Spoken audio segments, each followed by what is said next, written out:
Hi, Trevor here, reflecting on life through music. Thank you for stopping by.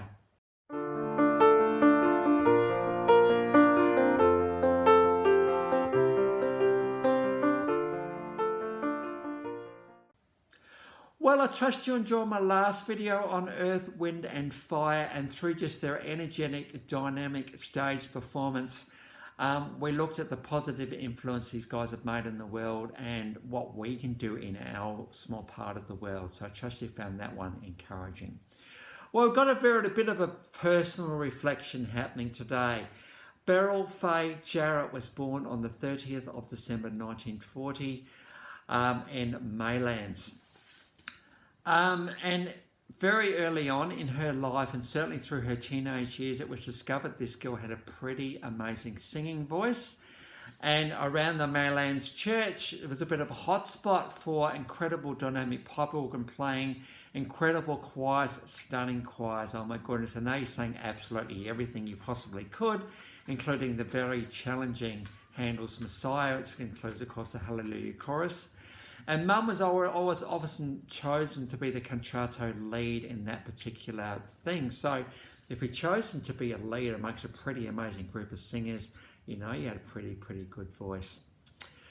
And of course, as you've probably gathered by now, we're talking about my mum. She was engaged on her 20th birthday, and so around 1960. And as happened back in those, she didn't really do anything until the age of 21. And so on the 14th of April 1962, she married my dad Kevin at 5 p.m. in the afternoon. The story goes that the church was absolutely jam-packed with flowers. They thought they were just going to get a few, but they ended up with a whole ute full. She did back in those days, and so the church was absolutely overblown with flowers, which is pretty amazing thing. If you can imagine this beautiful old church with a pretty stunning pipe organ and the wedding dress, the whole thing. This is very much the wedding of 1962. Dad, of course, was born in Maylands too, and they're only literally 1 or 2 streets apart from each other, and they actually did meet at that church. Dad very much wasn't from a church background, but because of a few guys and a few girls hanging around the church, well, Mum and Dad eventually hooked up. And so you're married on the 14th of April 1962. And back in those days, it wasn't long before you had children, and Tricia came along on the 13th of December 1963.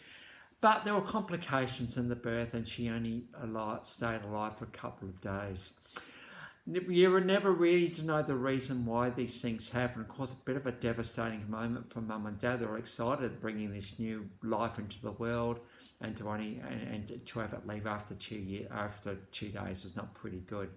Back in those days too, the baby was just kind of wished away and put into a bit of a grave somewhere. We don't have the knowledge we do now around grief and that sort of stuff, but there is a plaque to Tricia in the West Terrace Cemetery, which is pretty cool.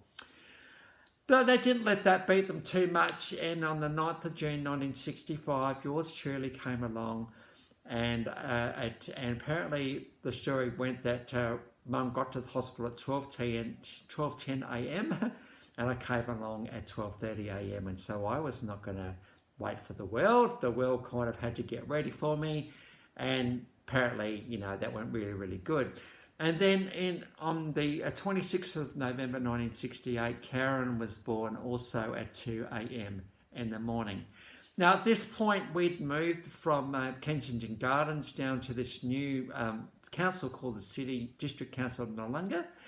Dad actually got a job in the council doing environmental health stuff and also building inspections, and so very much had a lot to do with getting the city off the ground. It became the City of Noarlunga, then the City of Onkaparinga down the track. Dad actually stayed in the council all his life because he actually found a really enjoyable career. Everyone in the city kind of knew him and loved him, so why would you want to do anything else? So what was happening to Mum's singing voice in all this time? That's a really good question. So she did have a pretty amazing voice. Now, I'm not just saying that because she's my mum. When you try and take the mum aspect out and look at her objectively, her voice was pretty amazing, and she could have had a pretty amazing career. But Mum chose family over that. And I suppose, you know, we owe a lot to her for making that choice. But despite that, we got to see Mum in a few choirs. The Aeolian Singers was a group that she was part of for a long, long time. And, you know, part of our Christmas very much was going to hear Mum sing in the choir. But I thought I want to do at this point because, you know, I could keep on talking about Mum, but I thought, why don't we actually cross to my sister at this point? And this is a bit of a clip taken from their joint 65th birthday.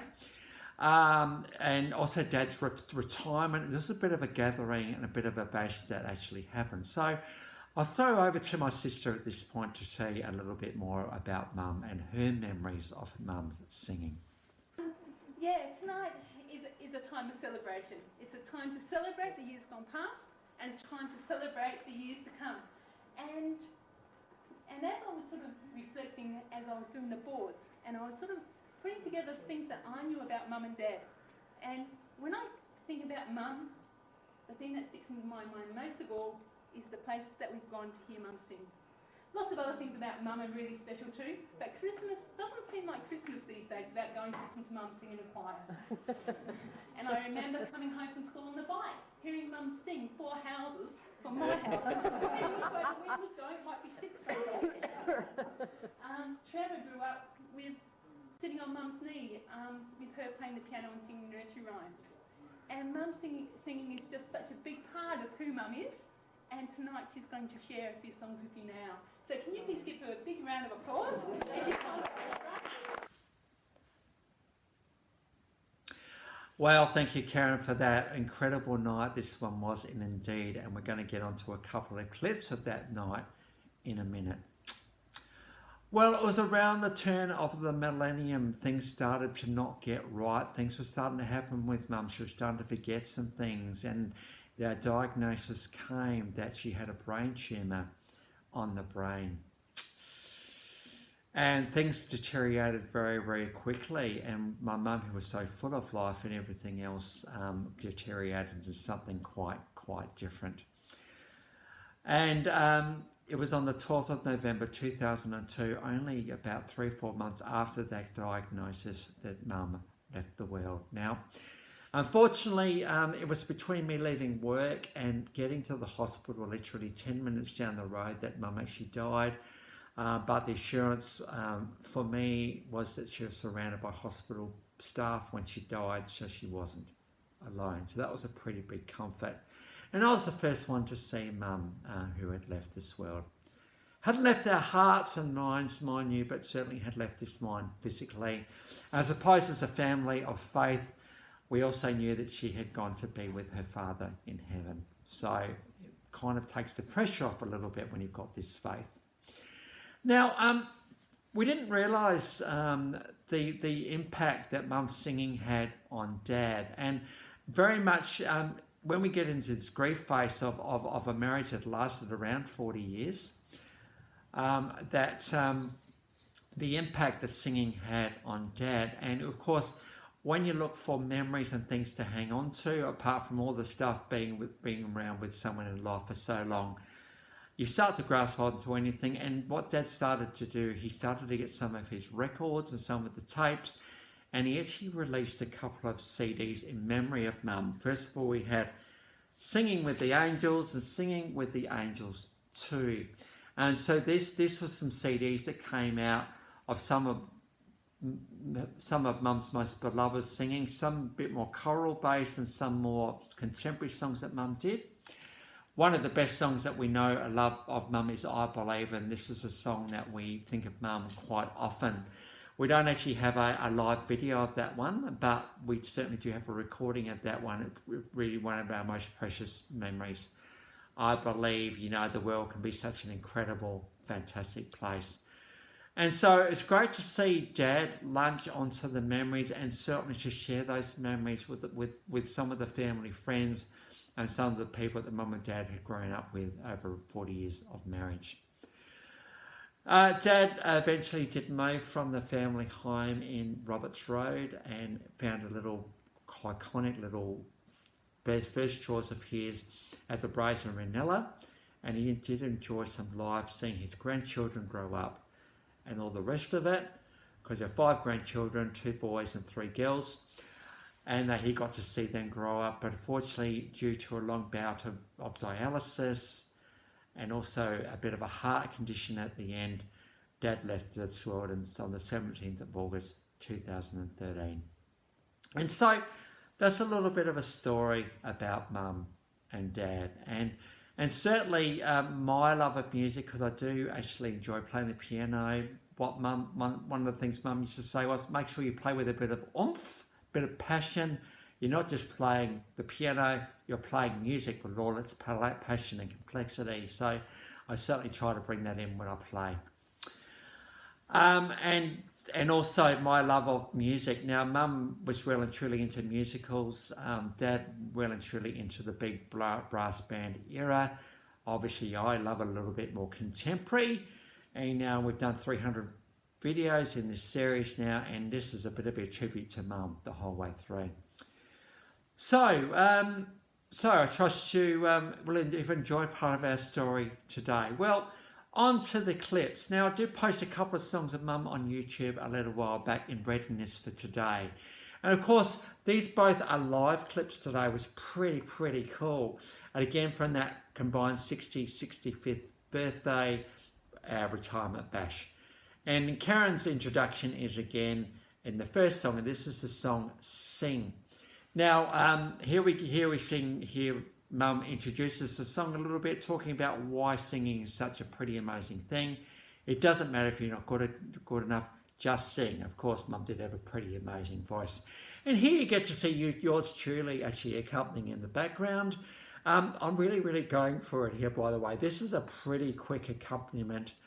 And when I look back on this particular thing, this is one of the few times I actually did accompany Mum actually in her singing. So pretty special moment when I look back on it. So we've got Mum singing Sing, and me trying to do my best to keep up with her. We then got the classic Louis Armstrong song, What a Wonderful World, and here we got a bit of a backing track I did for Mum. So it's good to hear her with a little bit of an, I suppose, a bit more of an orchestral backing behind her. And in both of these clips, she does so well. So nice to look back on both of these clips and all the memories that they conjure up. So the links to both of those songs are in the description below. They are actually live, which is pretty cool. And I've also included my last video from Earth, Wind and Fire. So if you want to recap on those guys as well, feel free. Well, as I say always at the end of my videos, if this is your first time to Life Reflections Through Music, or you've come back for another one, thank you very much for doing so. And thank you for the guys who've been subscribing of late. That's been pretty exciting. So thank you for everyone for coming along today, or coming back for another one. Thank you for everyone for hanging back today as we looked at this bit more of a personal reflection on Mum. So I trust it's all been encouragement for you as you thought back about your Mum and Dad. So that's it for today. Next time we're going to get, I suppose, very much going on to the inspirational type of video clip, to the movie, and then the TV series Fame. So that's where we're going next time. So until then, I'll catch you around. Bye for now.